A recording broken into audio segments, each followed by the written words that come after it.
What we're actually going to cover in this video is going to be in three parts. First is the tactical principles that actually help me get promoted from the Championship into the Premier League. We're also going to look at the player roles and player attributes and how they actually work in a situation like this, because it's very different when you're using an overpowered tactic. Most of them may not really work in this situation depending on how you go about doing it. And if you're not simulating the entire game and you're actually playing the game yourself, the results are quite different. So if you're actually playing the game, you're going to notice that there are certain player roles that you tend to use with the players that you have that's actually going to help you in the game. We're going to cover most of that, and then I will still share with you the overpowered tactics that I think kind of work well in a situation like this that have actually helped me get this far in the game. But we had magical wins. We beat Brentford by 4 goals to 1. Brentford that eventually went to win the FA Cup or the Carabao Cup that year. We also went ahead to beat Liverpool 2 goals to 1 at home. We also had wins against Aston Villa, a complete 3-0 victory away from home.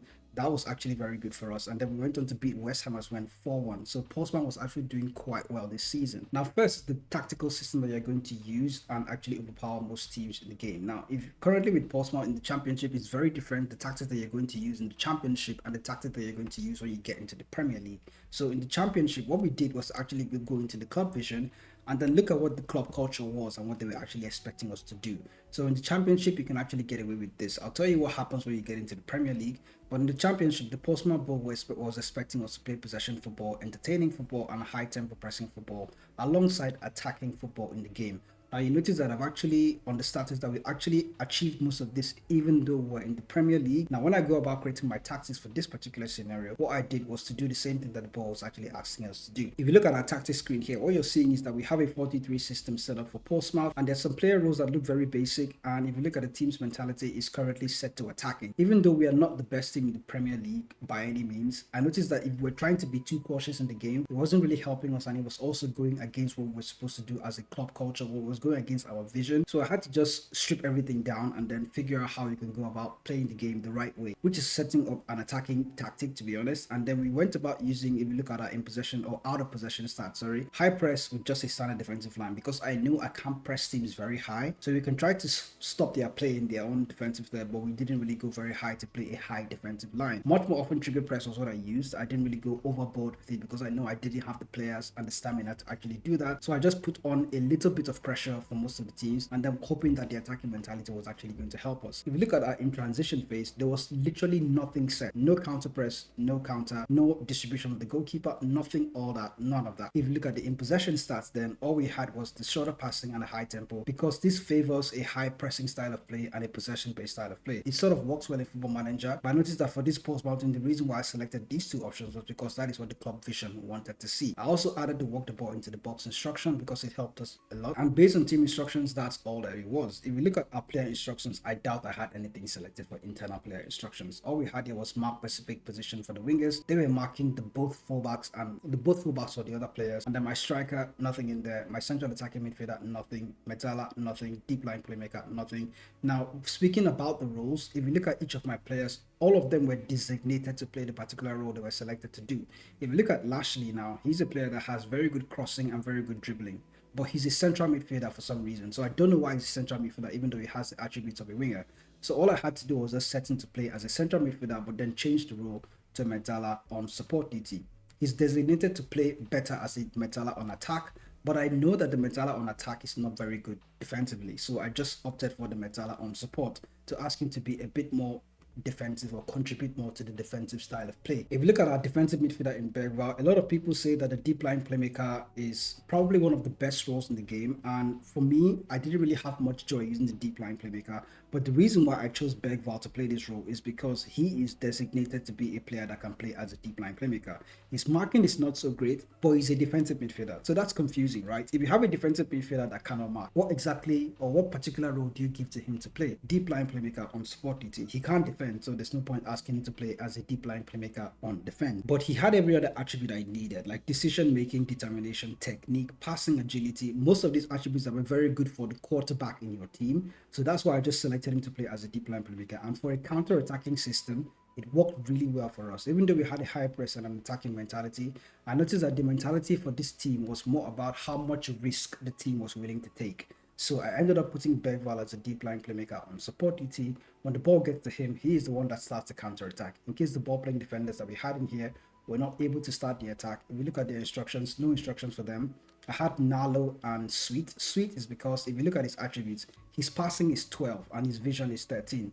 That is the attributes designated for a ball playing defender. He cannot be a normal central defender because the passing is too good for that. So I selected him to play as a ball playing defender on defend. If you look at Nalo on the other hand, Nalo has passing 14, vision 13.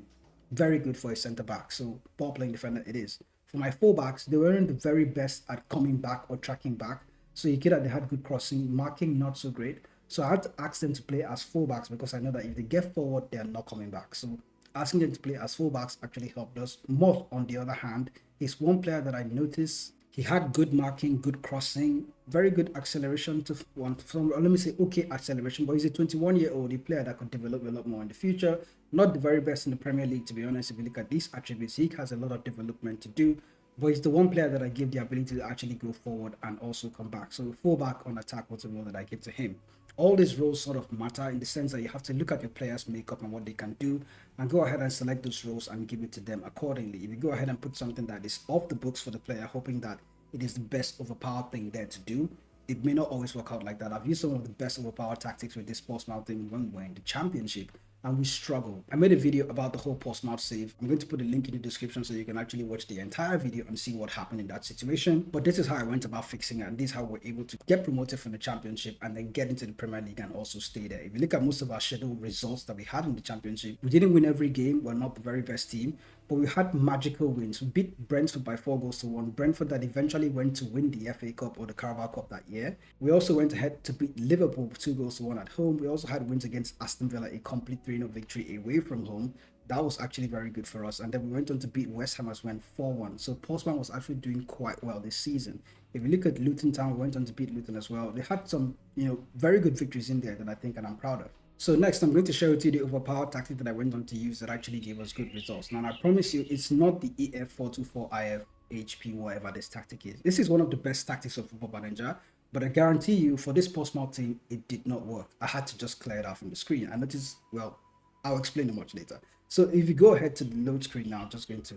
But the tactic that actually helped us dominate a lot in the championship is a 4-3-3 system created by Delicious Story. It's called the ever-changing 4-3-3 central midfielder on attack tactic, something like that. It's just a 4-3-3 system, and it's exceptionally good. You notice that it also has the possession-based style of play that we're looking for, but in the Premier League, this was too expansive for my team. So what I had to do was to actually figure out a way to make my team a bit more solid and change the system completely. But in the championship, where we're one of the teams that were like mid-table or getting towards the relegation zone kind of, most of the teams in the championship were teams that we could go pound for pound against them. So using this system really worked well for us, but in the Premier League it didn't work out so well. So for now in the championship, in case you want to dominate most teams, this is the system that you can go ahead and use. I'm not going to go into the system in detail. I made a video about this already. I'm going to put a link in the description for you to actually get the tactics full breakdown. But we have a super keeper here on defense, fullbacks and ball playing defenders. I sort of kept those, and each of them have internal player instructions. They're quite a lot, but in the Premier League, if you notice, I stripped out most of all this stuff and still got better results in the game. So for this was a bit too much for my team in the Premier League, so I had to just take most of them down. Fullbacks on support, roaming playmaker this time, but you notice in the Premier League we have a deep line playmaker in there. Both of my players this time were on support duty. I think okay, the other guy was a central midfielder on attack. Instead of inside forwards, I had wingers, but here we have inside forwards and of course an advanced forward on attack duty.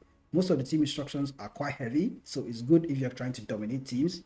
This one also has a mid-block system assigned to it, but like I said, I'm going to put a link in the description for you to go through the tactic in detail and get everything you want. In case you're also trying to recreate the tactic for yourself, you can also do that. So these are the tactics that can actually help you get from the championship over into the Premier League and also stay in the Premier League when you eventually get there. Remember to also check your player attributes and make sure that they have the ability to do what you want them to do. Don't just give them random roles that you think that is going to work because those roles are sort of overpowered. It may not really work out like that, but all of this should actually help you in the championship, get from that championship level into the Premier League and actually survive in the Premier League when you get there. I'll see you in the next video.